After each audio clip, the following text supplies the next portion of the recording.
Hello, traders. FX Pip Collector here. Today is Wednesday, June 18th, and this is my analysis for the Aussie US dollar. If you haven't done so already, definitely do check out my free Discord channel, which is linked down here in the corner at the end of the video, and make sure to take a look at my website, fxpipcollector.com. Watch the video on my home screen to learn more. Sort of ways, the Aussie dollar made a really strong push to the downside yesterday, but if we look at our roadmap time frames, our higher time frames, Aussie dollar has definitely not made an engulfing move to the downside yet. I mean, there is definitely no engulfing move down.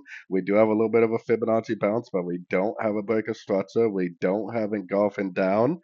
I do agree that it would make more sense for this to go down, but so far the market has still not proven yet that it really is going down in a wave Y. So that means that we still need to have a primary long bias on the sort of time frames.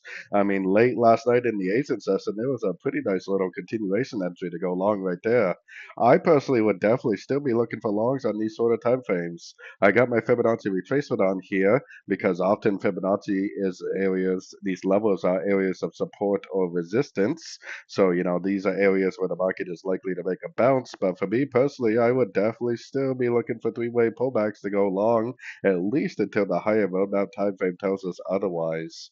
Now, today is FOMC interest rate news for the US, and that is a very big news event. And I will be live streaming for that news event on YouTube. So definitely make sure to stop in and check out my YouTube live stream for my latest analysis on all your favorite pairs.